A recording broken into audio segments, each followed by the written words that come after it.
Their first patrol ended in tragedy. A Japanese float plane spotted them and destroyers closed in. One PT boat vanished in a flash of fire. 12 men gone instantly. That night the survivors learned the first law of the Pacific: never fight like they expect. Their forward base on Rendova Island was barely a fuel dump. Palm frond huts, rusted barrels, and the stench of tropical decay.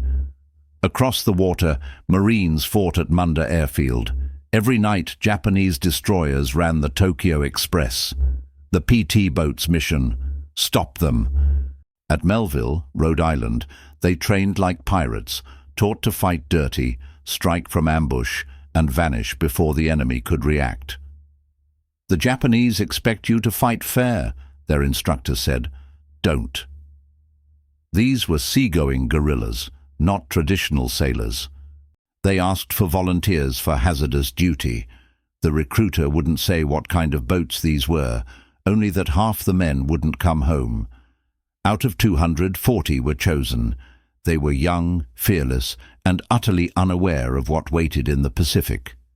Born from desperation and American ingenuity, the PT boat, Patrol Torpedo boat, was a handmade miracle. 80 feet of laminated mahogany powered by 3 roaring Packard V12 engines. Light, fast, and deadly.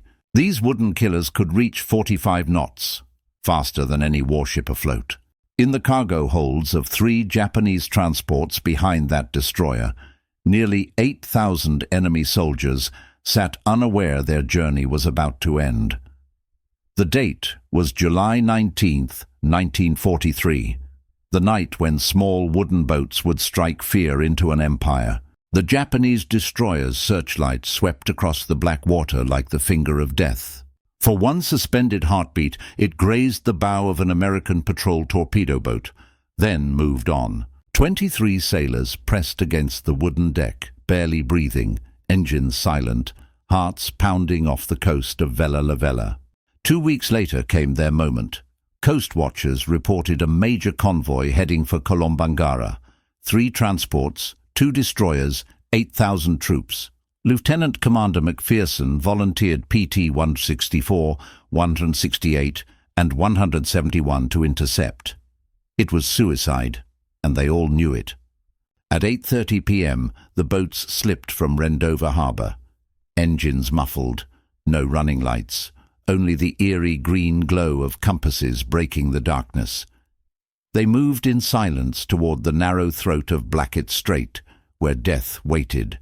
At 11:47 p.m., radio crackled. 3 large ships, 2 escorts, bearing 280, range 15 miles. The hunt was on. The convoy moved at 18 knots. The PTs could double that. They waited until the enemy entered the Narrows. Then McPherson whispered, "All ahead, slow." 3 clicks on the radio. Engines roared. The PT boat surged forward at full throttle, slicing through the sea at 40 knots. Searchlights snapped on too late. The Americans were already inside the convoy. Wooden boats versus steel giants, David charging Goliath. "Fire 1! Fire 2!" shouted Paddy O'Brien. Twin torpedoes raced through phosphorescent wakes. Seconds later, thunder. A Japanese transport split in half, flames towering skyward. Another boat's torpedoes struck a munitions ship. The blast illuminated the entire strait. It was as if the ocean itself had caught fire. With every gun blazing, the Japanese destroyers tried to ram them. PT 164 swerved within 10 feet of a steel bow, escaping by inches. Tracer fire ripped the night.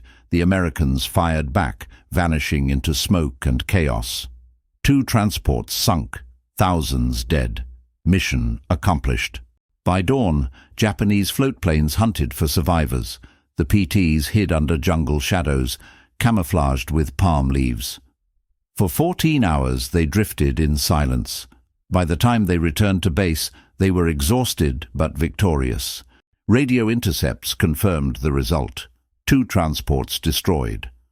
Japanese commanders were shaken, calling the PTs fast submarine boats. They had lost the night. From that moment on, the Imperial Navy feared the darkness they once ruled.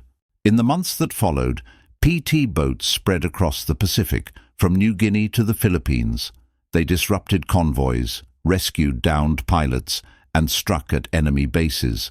Their speed and daring rewrote the rules of naval warfare.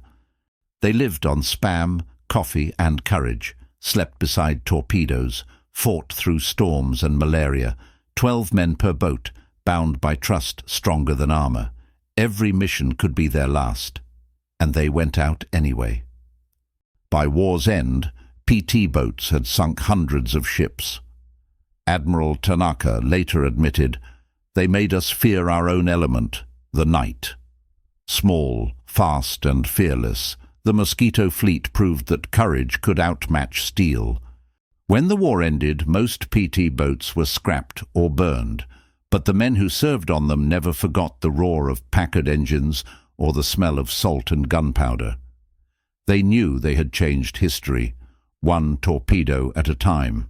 They were boys who became men in boats made of wood.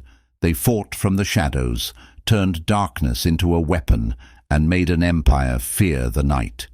This was their legacy, the story of America's Mosquito fleet, the wooden warriors who ruled the dark.